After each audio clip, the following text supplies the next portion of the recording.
Okay, so the first camera we're going to look at is this one. It's a Nikon FE. I got this at a garage sale for $20, and it came with a nice Nikon 50mm f2 lens, which is a really nice basic lens, you know, average, normal focal length. It came with a lens cap and a Nikon L1BC, if you can see that, a Nikon filter. That tells me that somebody who bought it took good care of it and actually went and bought a Nikon filter, so they probably took care of the camera. The apertures, we have to check those to see if they're working, but first let's work with the shutter speeds. So on this camera, a lot of times you'll see it and you'll press the shutter and nothing will happen. What that means is the batteries are out. This FE Nikon has a completely electronic shutter, except for one speed. If you end up with no battery and you want to shoot, you can put it on M90. I don't know if you can see that. M90 is a mechanical speed that works even without a battery. But I have a battery in here, but if you were to see this on a display somewhere, it may not work because the batteries usually tend to get old from misuse or lack of use. So this camera came with, you can see they also have this little protector for the flash contacts. It's pretty unnecessary, but it tells me that somebody took care of the camera. And there's also an eye cup on the back and a half fitted case, which that's a nice case, and I like the feel of the leather when I'm shooting it. But if you take that off, you have to check out the camera without that. And so this is the Nikon FE. The way I check shutter speeds is just listen. A 60th of a second sounds like this. In relation, a 15th should sound different. And that did a little bit slower. And this should sound slower yet, a quarter of a second. And it does. And this should be 1 second. And that seemed about right. So what I'm looking for is to see that the shutters are somewhat close to what they are marked to be. Sometimes the slow shutter speeds will really get much longer than they're supposed to be. That's where the shutters hang up. That may not be much of an issue because most of the time we're not shooting down there. But you do want to watch to see if the shutters seem accurate. Typically the 1000 and the 500, those should be pretty good. This has an auto setting, so that if I'm pointing at something like the dark tripod that I'm shooting toward, it should sound a little bit on the slow side.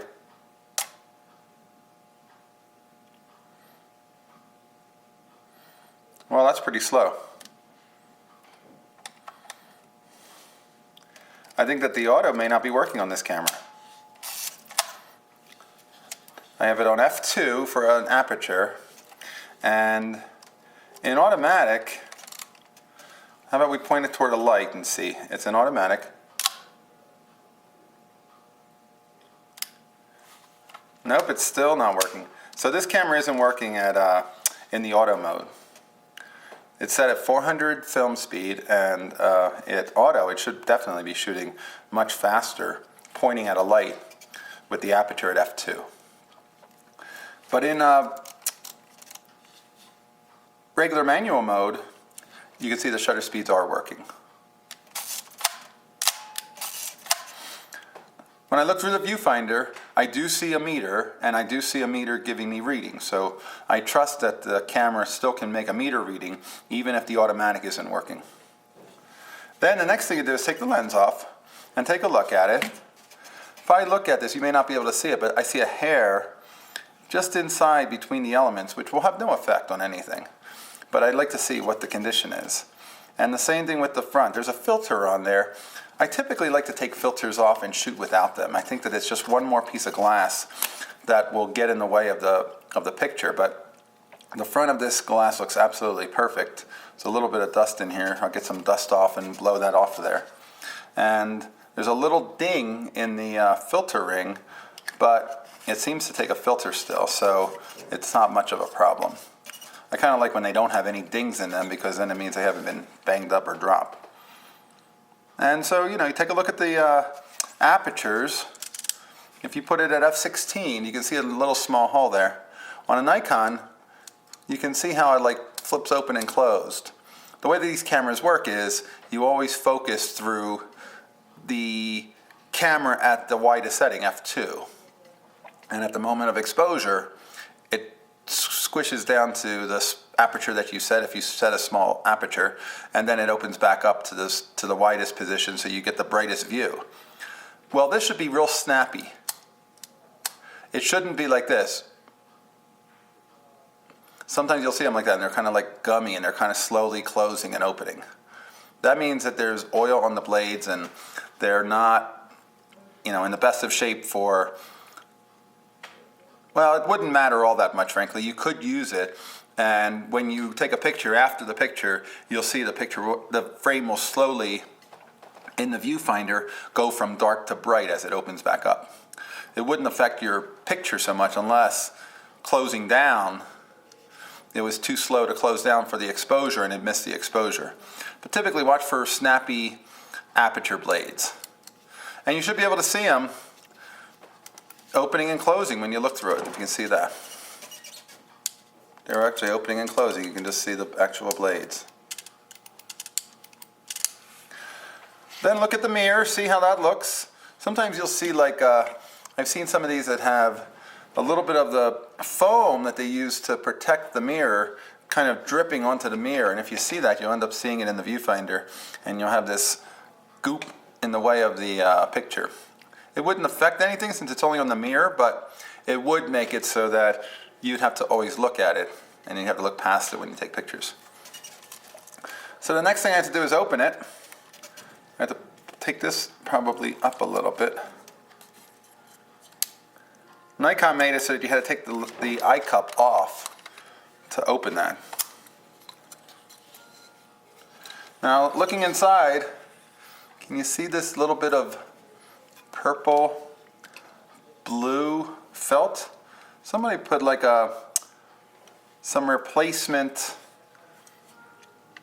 felt in there to try to keep the camera from having any light leaks in the back. And I don't know that that's a good thing or a bad thing. It means that maybe they thought there was a problem with a light leak. The shutter looks good. It doesn't look bent or crinkled. Sometimes you'll see that. When I fire it, it fires okay.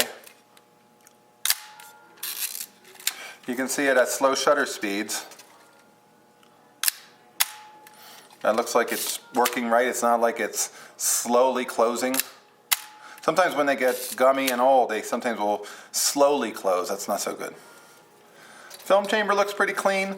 Most of these cameras are pretty clean. I blow them out with a little bit of compressed air. Most of these cameras are pretty clean because everybody who bought them with cases. And they kept them in the cases, and they squirreled the case away in a closet forever, and nobody really is taking them out much, so they just kind of sit there. You can take the battery cover off. That's this one down here. This is actually something that some people don't know. They've actually made this so that a coin will open it. So it's actually got a depression in the shape of a coin. And you can use a coin to take that out and check the batteries and change the batteries. Typically, if the camera is working in the electronic shutter speeds, which are the numbers other than M90, the mechanical 90, you can use this camera and know that the battery is probably working okay. There's another thing right now. A lot of times you'll see this camera sold with just this silver ring here. It actually came with another ring. Let's see if I can find it. I thought it was on here. It is. This ring actually is part of the camera, and this stays on here. And that's kind of a nice thing to have to protect the viewfinder. Sometimes you'll see it without that. It's not a big deal. You can still use it fine without it. But the little eye cup goes around it. The eye cup is nice if you have glasses and you want to protect them from scratching, but it's not completely necessary. And so anyway, I would trust this camera. I would go out and put a roll of Tri-X in it and process it myself. Maybe somewhere down the line I'll show how I process my film. But anyway, so that's a little basic tutorial of how a Nikon FE works. at least for checking it out to see if it's worth buying and whether it's something that you can use. It may have a little bit of a concern for a light leak, the fact that they put that purple felt in those light chambers, but I probably wouldn't worry about it too much, and I would just get it for $20, put a roll of film in it, and shoot it. All right, that's our tutorial on the Nikon FE for buying a Nikon FE. If you have any questions, please post them in the comments and I will check those and answer your questions. Thanks for watching.